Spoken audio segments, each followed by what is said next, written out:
Understanding the sexual response cycle today, we are going to talk about an important topic in human sexuality and mental health, the sexual response cycle.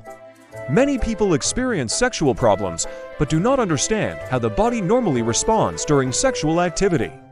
Understanding this cycle helps us recognize what is normal and what might be a sexual dysfunction. The concept of the sexual response cycle was first scientifically explained by William Masters and Virginia Johnson to researchers who studied human sexual behavior. They described 4 stages that the body passes through during sexual activity. These stages are desire, arousal, orgasm, resolution. Let us look at each stage one by one. Stage 1. Desire. The first stage is called desire, also known as libido. This stage refers to the interest or motivation to engage in sexual activity. During this stage, a person may experience sexual thoughts, fantasies, attraction toward a partner, emotional interest in intimacy. Desire is influenced by many factors. Hormones, emotional connection with a partner, stress level, and mental health can all affect sexual desire. For example, conditions such as depression, anxiety, relationship conflict, or chronic stress can reduce sexual desire. When a person has a persistent lack of sexual interest, it may be considered a sexual desire disorder. Stage 2. Arousal. The second stage is arousal, sometimes called the excitement phase. During this stage, the body begins to respond physically to sexual stimulation. In men, arousal usually involves erection of the penis as blood flow increases to the genital area.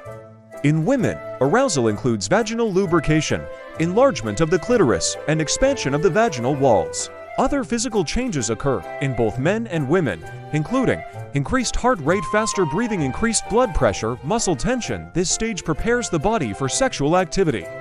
However, some individuals may experience problems during this phase. For example, men may experience difficulty achieving or maintaining an erection, which is known as erectile dysfunction. Women may experience difficulty becoming physically aroused, which may include lack of lubrication. Stage 3. Orgasm. The third stage is orgasm, which is the peak of sexual pleasure. This stage is usually the shortest but the most intense part of the sexual response cycle.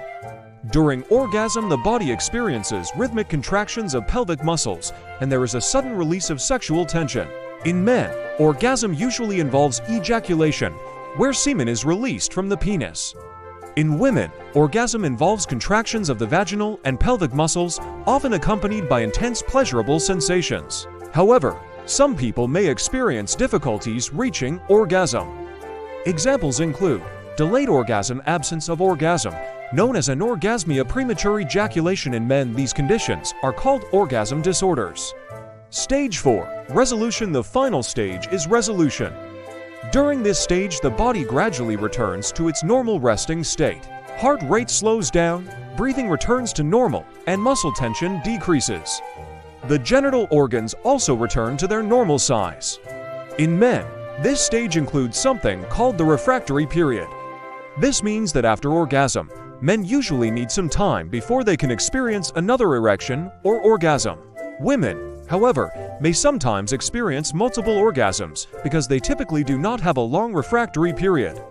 Why understanding the sexual response cycle is important? Understanding the sexual response cycle is important because it helps us recognize when something is not functioning normally.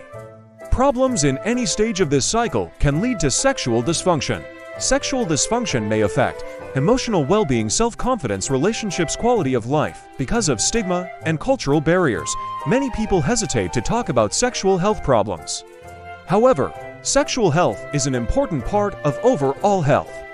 Conclusion. In summary, the sexual response cycle includes 4 stages: desire, arousal, orgasm, and resolution. Each stage involves complex physical and psychological processes. Understanding these stages helps individuals and healthcare professionals better identify sexual problems and provide appropriate support and treatment. Sexual health should always be treated as a normal and important aspect of human well-being.